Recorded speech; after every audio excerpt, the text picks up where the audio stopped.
If Beale Street Could Talk is a love story set in the early 1970s in the neighborhood of Harlem in the New York City borough of Manhattan, and it is a story told mostly through the eyes of a 19-year-old African-American girl named Tish, who is a fiancée and a mother-to-be. We get to see her embracing her pregnancy while she, along with her family's full support, seeks to clear the name of her lover Alonzo, nicknamed Fonny, who was arrested and wrongfully charged for a crime he did not commit. The events of the film are presented to us in a non-linear structure, simultaneously with the family's struggles to prove Fonny's innocence before the birth of the child, and with vivid reminiscences of Tish and Fonny's relationship, the passion, respect, and trust they share and that has connected them ever since their childhood, and their attempts at building a future together. This is a new film written and directed by Jenkins, who has previously made Moonlight, a film I was absolutely crazy about, and obviously I wasn't the only one. The film went on to win Best Picture at the Oscars and stuff like that. I really loved the structure of that film. I really loved that triptych kind of structure in which we get to jump in time several years to find the main character in different places and at different stages of maturity and of acceptance in his life. Each of the three parts was kind of like its own little contained episode that was part of a much bigger picture. Now with this film he kind of does something a little bit similar, but at the same time he does something completely different as well. The story is presented to us in a non-linear structure, sure, but that doesn't mean that there isn't any structure. This film isn't messy in the slightest. There are scenes in this film that have a beginning and an end, just like in any traditional film, and I would actually point out that I think there are kind of like three main sequences that not only give a great insight to the story, but also feel like they're kind of changing the course of the story. They are also feeling like this kind of points of no return. You truly get the sense that nothing will ever be the same, or nothing was ever the same after these events took place. And obviously these are intercut with smaller scenes, like some scenes are more scenes than other scenes. We get bits and pieces of information that really explain a lot of things and really flesh out the story for us. There was definitely a beginning, middle, and end to this story, and the message comes across loud and clear. This is a film about love, this is a film about devotion, this is a film about togetherness, and all wrapped within the context of the black experience in the United States, in New York, in this neighborhood in the 70s.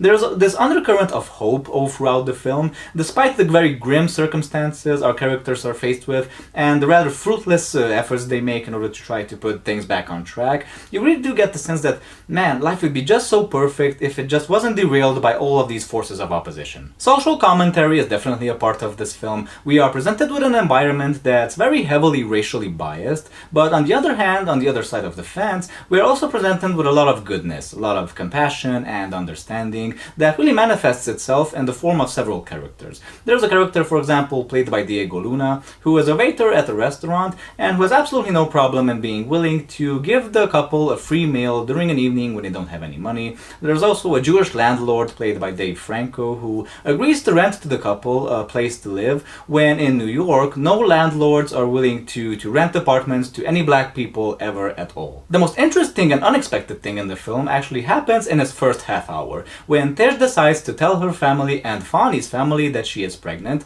and while her family and Fonny's dad are, while worried, are in fact quite supportive, it's Fonny's incredibly religious mother who gets quite upset and declares the child to be a sin for being conceived out of wedlock, and just starts going on this rant and starts saying some of the most awful things you can ever hear from another person to Tish.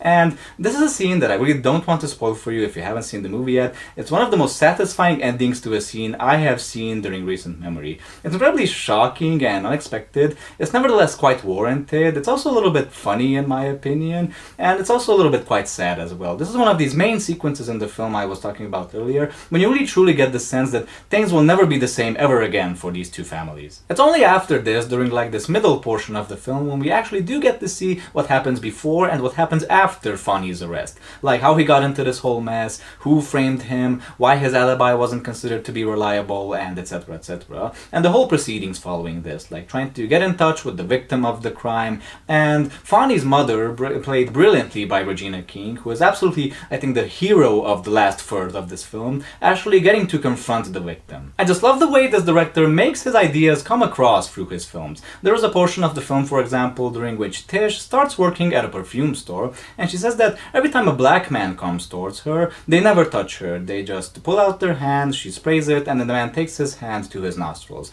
But when a white man comes, totally different story. They take her hand and they put it to their nostrils and they hold it there for what it feels like an eternity, as she puts it. Really shows the possessiveness of the white man. And there's another scene, for example, during which Tish and her mother are talking to a lawyer, and the lawyer is talking about Fonny using his real name, Alonzo. And Tish just flips out. She says, please don't say Alonzo, please use Fonny, because if you're going to have to help us, I want to feel like you are family.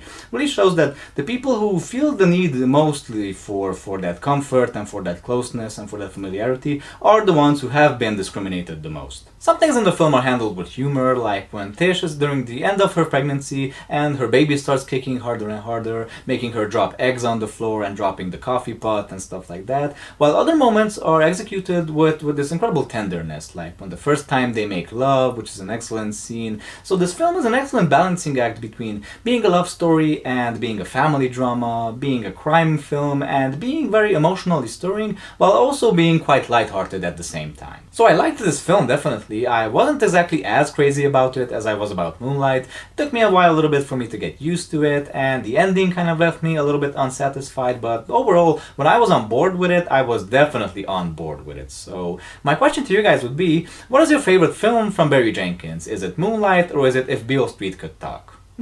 Don't forget to leave your answers down below in the comment section. Thanks for watching my review. I hope you enjoyed it. If you have, don't forget to like, comment, and subscribe so I can see you later with other reviews. Don't forget to hit that bell and that notification thing so you can see me later every time I put up a new video.